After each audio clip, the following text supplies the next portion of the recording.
So thank you for, we thought that was going to be a representative, but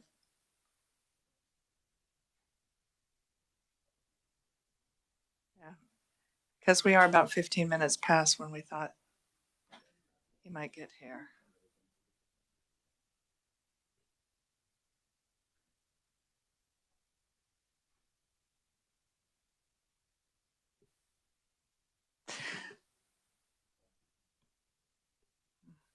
Where we've always met.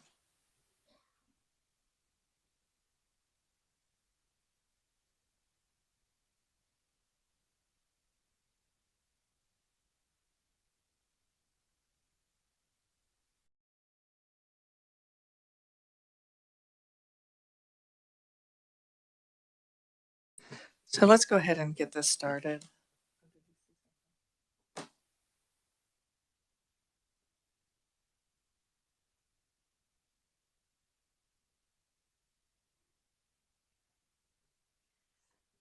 So what we are here to talk about, we do have a shell. It is Senate Bill 73. It is a shell that we are pulling the contents out of. And so I will call on the chair of the House as far as what is your ask.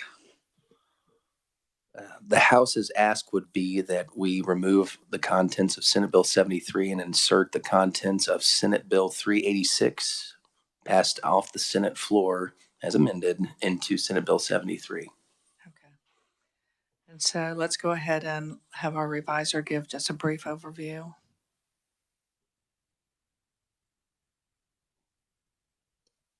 Thank you, Madam Chair.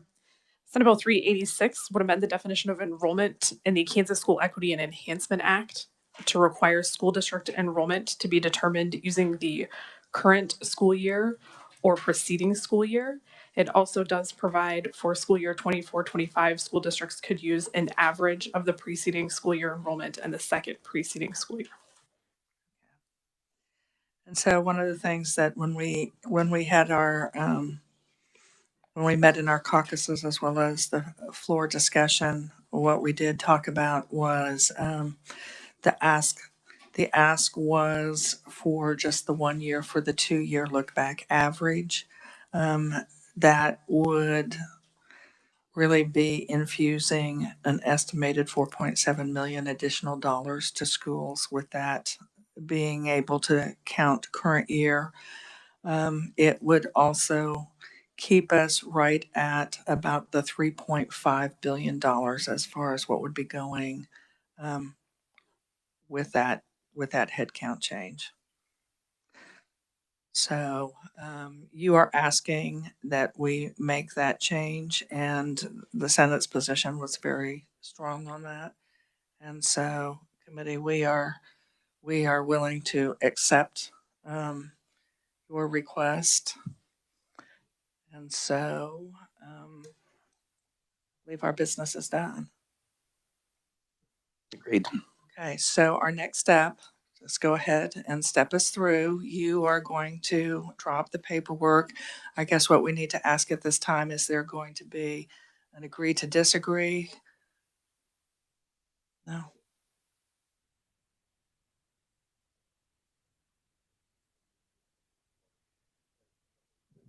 Yes, it is. So we are using Senate Bill 73 as a shell. We're removing the contents and we are putting in Senate Bill 386 for that.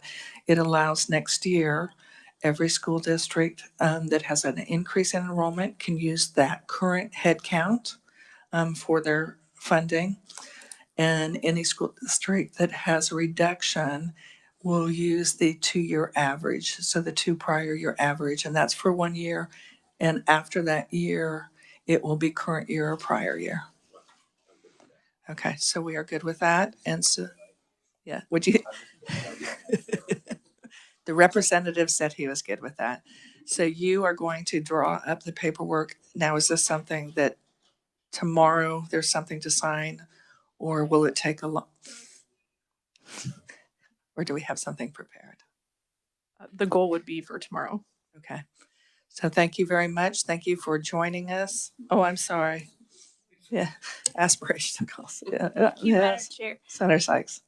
The other conference that we had with this group, I think, was it 2645? Did we get paperwork? We do Okay. not have that yet. So yes, very, Senator Erickson. Thank you, Madam Chair. Is there an overall on what we just did with the enrollment piece, an overall increase of funding for that? I can address a little bit in the context of, we know that that would add 4.7 million. And hang on.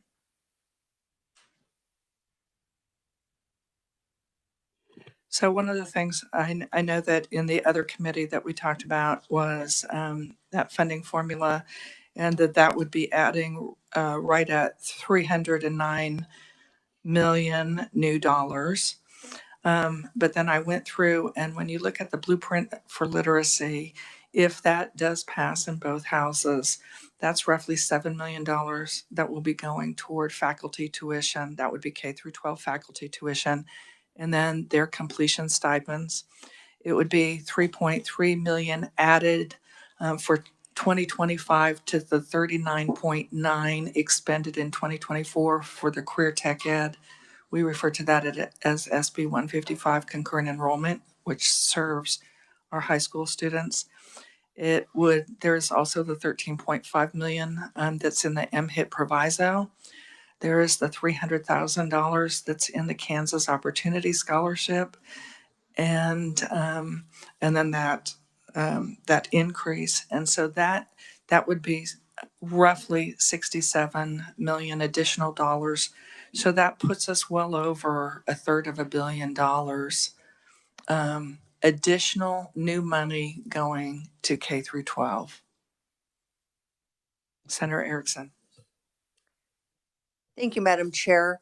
I don't know what is not clear about that, but apparently there are organizations, because I'm getting feedback, that we are not fully funding Gannon and that we are permanently cutting special education funding.